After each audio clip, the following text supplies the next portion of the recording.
Hello दोस्तों, मैं आप सभी के बीच में एक नया अभ्यास लेकर आए, तो बने रहे हमारे वीडियो में। चलते अपने अभ्यास पर। अभ्यास बच्चों 17 वृत्त है। वृत्त में इंग्लिश में सर्किल है। सर्किल है तो प्रश्न का पहला बच्चों देखिए, चित्र को देखते हुए स्तंभ आ स्तंभ बा का मिलान करें। स्तंभ आ स्तंभ बा है तो केंद्र, व्यास, त्रिज्या, चाप, परिधि। तो इस सवाल से पहले बच्चों एक कंसेप्ट बता रहे हैं बच्चों, तो ध्यान पूर्वक आप देखिएगा बच्चों। देखिए एक बीचों बीच यहाँ पे वृत्त बनाइए, यहाँ पे एक वृत्त बनाइए। एक वृत्त बन गया, एक वृत्त बना दीजिए यहाँ पे बीचों बीच। एक वृत्त बन गया। अब बच्चों देखिए यहाँ से, अब बच्चों यहाँ केंद्र से यहाँ तक की दूरी को स्केल से पा दीजिए, स्केल की सहायता से। इसको बच्चों ए मान लीजिए और इसको बी मान लीजिए। यहाँ से यहाँ तक की दूरी को त्रिज्या कहते हैं, त्रिज्या कहते हैं। अब बच्चों जो एक सर्किल है बना हुआ है, इसको व्यास कहते हैं। इसको व्यास नहीं, परिध कहते हैं। इसको परिध कहते हैं, परिध कहते हैं। अब बच्चों देखिए यहाँ से, एक मिनट, ए यहाँ से, अब देखिए बच्चों इसको एक यहाँ मान लीजिए, इसको ए मान, इसको भी सी मान लीजिए, सी मान लीजिए। अब यहाँ से यहाँ तक की दूरी को क्या कहते हैं? व्यास कहते हैं।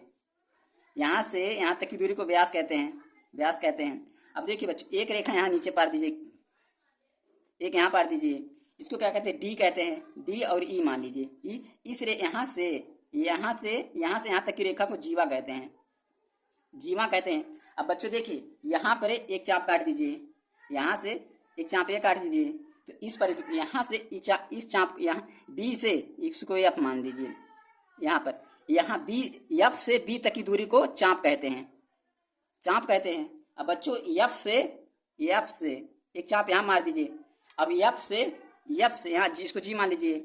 अब जी से एफ तक की दूरी को चाप कहते हैं, चाप कहते हैं। अब बच्चों एक चाप यहाँ पे मार दीजिए और यहाँ से इसको एच कहते हैं, इसको एच कहते हैं। अब यहाँ से यहाँ तक की दूरी को चाप कहते हैं। ये हो गया बच्चों। अब देखिए बच्चों, अब व्यास का फार्मूला क्या होता है? व्यास बराबर क्यू गुणे त्रिज्या होता है, त्रिज्या होता है। तो बच्चों आप सब समझ गए। तो अब चलते हैं अपने सवाल पर, चलते हैं आगे अपने क्वेश्चन पे। तो बच्चों देखिए, चित्र को देखते हुए स्तंभ आ स्तंभ बा का मिलान करें। आप स्तंभ आ स्तंभ बा है। अब केंद्र बच्चों, केंद्र ए है, यहाँ से यहाँ पे मिला दीजिए। अब देखिए केंद्र यही है का, तो केंद्र को का पे मिला दीजिए। और व्यास आ गया। व्यास का क्या होता है बच्चों? देखिए ये पूरा यहाँ से यहाँ तक की दूरी को क्या कहते हैं? व्यास कहते हैं। तो व्यास देखिए गा, और यहाँ से यहाँ तक तो ये गा है और घा है, तो यहाँ पे मिला दीजिए, व्यास हो गया, ये व्यास हो गया। अब त्रिज्या, त्रिज्या को क्या कहते हैं बच्चों? देखा यहाँ से का से खा तक त्रिज्या कहते हैं। ये यहाँ पे मिला दीजिए, ये हो गया। और चाप किसको कहते हैं बच्चों? चाप देखो चाप देखो यहाँ पर चा छा जा, ये चाप है बच्चों। यहाँ पे चाप से काटा है तो यहाँ पे ये मिला दीजिए बच्चों, ये भी मिल गया। अब बच्चों देखिए परिध, परिध क्या कहते हैं बच्चों? यही इस रेखा को, जो वृत्त बना बच्चों यहाँ पर, इसी को परिध कहते हैं। ये परिध पे लगा दीजिए। वृत्त के पूरे चक्कर की लंबाई को, ये जो लंबाई लगा है, चक्कर लगा है, इसको परिध कहते हैं बच्चों। तो प्रसंख्या पहला लग गया बच्चों। अब आगे प्रसंख्या दूसरा पर। तो बच्चों देखिए 5 सेंटीमीटर यहाँ पे देखिए, यहाँ से देखिए 5 सेंटीमीटर, 0 से लेकर 5 सेंटीमीटर तक, 0 से लेकर 5 सेंटीमीटर देखिए एक वृत्त बनाइए, एक वृत्त बनाइए। अब यहाँ पे देखिए, यहाँ पे एक वृत्त बना रहे हैं। देखिए यहाँ पर 5 सेंटीमीटर का एक वृत्त बना रहे हैं, 5 सेंटीमीटर का एक वृत्त है ये बच्चों, सॉरी। देखिए बच्चों यहाँ से बना दे रहे हैं, यहाँ से यहाँ तक की दूरी, ये हो गया 5 सेंटीमीटर का वृत्त। अब बच्चों देखिए जो ये रेखा पड़ी हुई है, इसको बस खो देना बच्चों।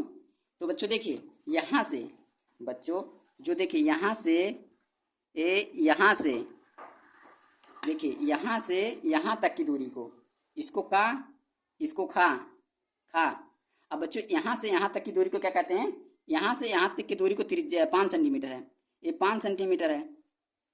तो प्रसंख्या दूसरा के का लग गया बच्चों, प्रसंख्या दूसरा का लग गया बच्चों। देखिए 4.5 सेंटीमीटर है। तो बच्चों देखिए स्केल पर 5 सेंटीमीटर मिला दीजिए। देखिए यहाँ 0 है और 5 लिखा है इसमें, 5 सेंटीमीटर यहाँ पर बना लीजिए, ये हो गया बच्चों। अब यहाँ से देखिए, यहाँ पे धर रखिए, यहाँ से और यहाँ तक लिखे, एक सर्किल बना दीजिए, वृत्त बनाइए। एक वृत्त हो गया, एक वृत्त बन गया बच्चों। अब बच्चों देखिए, अब बच्चों देखिए, बच्चों देखिए यहाँ से, बच्चों यहाँ से इसको का मान लीजिए, इसको का मान लीजिए, इसको खा मान लीजिए। अब बच्चों देखिए यहाँ से यहाँ तक की दूरी को कितना है? 4.5 0.5 सेंटीमीटर है। तो ए बच्चों ए भी लग गया, पर संख्या खा वाला लग गया। अब पर संख्या वाला गा बचा है। अब देखिए पर संख्या दूसरा के गा आ गया 6 सेंटीमीटर। तो इसको बच्चों देखिए स्केल पर 6 सेंटीमीटर बना लीजिए। स्केल पर यहाँ पर देखिए जीरो है, यहाँ पर जीरो पर रखकर 6 सेंटीमीटर का देखिए 6 सेंटीमीटर हो गया, 6 सेंटीमीटर यहाँ पर। अब इसको बच्चों देखिए यहाँ पर 6 सेंटीमीटर का वृत्त बनाइए, 6 सेंटीमीटर का वृत्त, 6 सेंटीमीटर का वृत्त, 6 सेंटीमीटर वृत्त। अब बच्चों देखिए यहाँ से, बच्चों देखिए यहाँ से यहाँ तक की दूरी को, इसको देखिए यहाँ से यहाँ तक दूरी को, इसको देखिए इसको 6.0 सेंटीमीटर है, 0 सेंटीमीटर। इसको का मान लीजिए, इसको खा मान लीजिए। तो पर संख्या दूसरा के गा भी लग गया। अब आगे पर संख्या बच्चों तीसरा। बच्चों देखिए पर संख्या तीसरा आ गया। किसी वृत्त की त्रिज्या की लंबाई 4 सेंटीमीटर है, वृत्त का व्यास बता दिए। तो व्यास का फार्मूला क्या होता है बच्चों? व्यास का फार्मूला होता है व्यास बराबर 2 गुणे त्रिज्या, त्रिज्या हो गया। उसके बाद त्रिज्या बराबर त्रिज्या कितना दिया है? त्रिज्या 4 सेंटीमीटर दिया है, 4 लिख दीजिए। अब यहाँ पर बच्चों देखिए त्रिज्या, तो व्यास बराबर 2 गुणे 4। तो बच्चों हो गया 4 दूना 8 सेंटीमीटर, 8 सेंटीमीटर इसका आंसर हो। तो ये बच्चों आंसर हो गया। तो हमारी वीडियो अगर आप सभी को अच्छा लगे तो like comment share and subscribe करें। मिलते हैं अगले नेक्स्ट वीडियो। जय हिंद, जय भारत।